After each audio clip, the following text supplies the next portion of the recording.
Hey, Kentucky, this is Mary Jo Perino. Tonight, a new report says a Triple Crown winner failed a drug test ahead of last year's Derby. Andy Beshear pushes for sports gambling in Kentucky. And the voice of the Troy Trojans tells us about Sawyer Smith. All that and more next on Hey, Kentucky.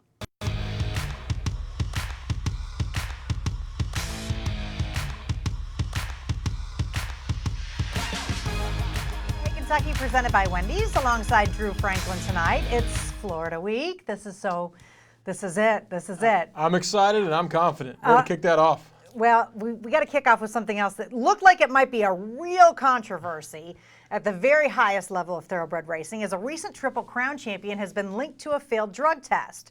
2018 winner Justify apparently failed a drug test just a few weeks before that year's Kentucky Derby. The New York Times reports the colt tested positive in California for a substance which can enhance a horse's performance, and the results were withheld. Many feel the horse should have been banned from the Derby, if not all of the Triple Crown races. An attorney for Justify trainer Bob Baffert responded today, saying the drug in question would not enhance performance, would never be given to Justify intentionally, and could have been detected as a result of an interaction with hay or straw. Drew, this to me is a case of the headline looks horrible, but when you read into the story, I don't think it's as bad as it sounds. Yeah, but if it were true that he actually failed a real drug test, and let's say there's definitely ways this could have gotten his system, but if they found out Justify was cheating, I say you strip him of all the titles, you Louisville him, take away the Triple Crown, the Derby, everything. That is a very hot take. Very hot take. Yes, that Bob Baffert was not included in any of the communications about the test failure or the test being hidden or buried or whatever. And the amount, they said, was not enough to improve his performance. You really still want to take everything away? If it proves to be bad. I need a little more evidence. But no, Baffert obviously denied this. Whatever comes of it, it's not a good look for horse racing. No. Whatever, because there's already conspiracies and stuff against horse racing. This isn't a good look either. It's not. It's a terrible look, and a lot of it is because of the headline, I think. Yep. All right. Democratic gubernatorial candidate Andy Beshear has made Drew's day, announcing to plan to greatly expand gambling in Kentucky to help pay for the state's underfunded public pensions. Beshear, the current attorney general, is running to replace Matt Bevin, who has consistently resisted efforts to expand gambling in the Commonwealth.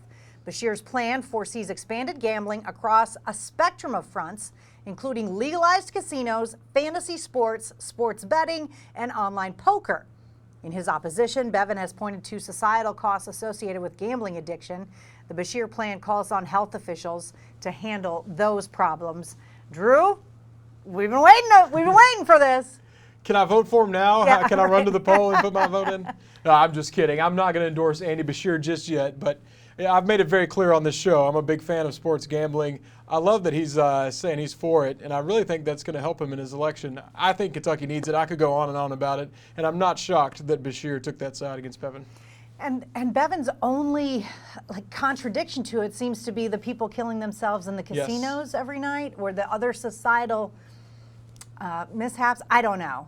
I just feel like the amount of revenue that could come from this is so greatly outweighs. For me, I need a different argument than it's addicting, because you can gamble at every gas station in Kentucky by getting a lottery ticket. Absolutely. All right, in other news, a lawsuit has been filed over the death of a little boy outside a UK football game last year. The University of Kentucky chapter of Alpha Tau Omega fraternity and its national headquarters are named in a suit filed on behalf of the family of Marko Shemwell.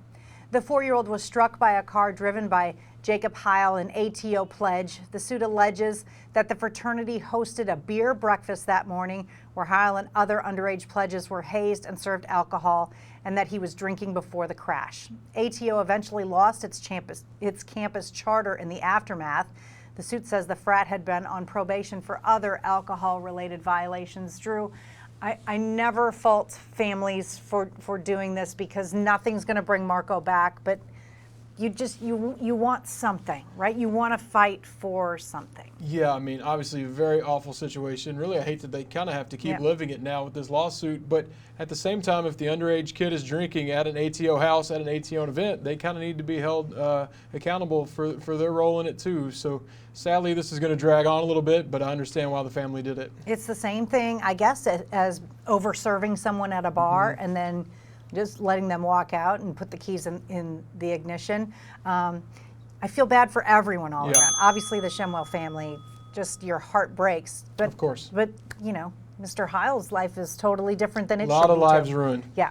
All right, turning to UK basketball. Coach Cal has been hitting the recruiting trail hard, and this afternoon we found out it would start paying off. In the same week that Cal and company made an in-home visit to four-star forward Lance Ware, the number 32 overall prospect for 2020 announced his decision this afternoon, and the winner is the Cats. Ware passed on offers from Michigan, Ohio State, and Louisville, among others.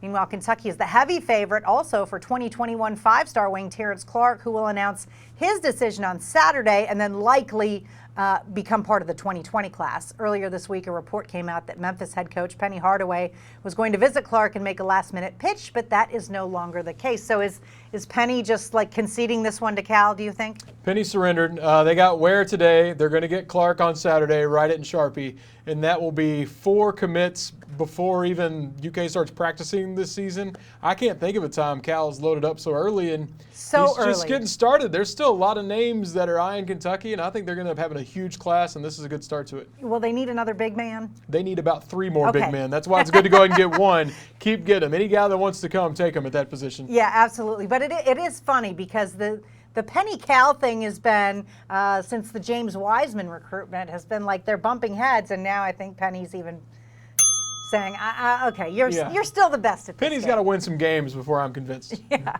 All right, now to our weekly feature on Hey Kentucky. What's the Beef? Brought to you by the Kentucky Beef Council. A federal jury has convicted both defendants in the trial of Jerry Lundergan, the father of Secretary of State Allison Lundergan Grimes. He was charged alongside longtime Democratic political consultant Dale Emmons with falsifying campaign finance records and making illegal contributions to his daughter's 2014 U.S. Senate campaign. Today, the jury brought back guilty verdicts on 10 counts for Lundergan and 6 for Emmons. Up next on Hey Kentucky, True Blue fans wonder what quarterback Sawyer Smith can do for the UK football team on Saturday and beyond. So we talked to the guy who watched him play for Troy University last year. My interview with the voice of the Trojans, Barry McKnight, right after this.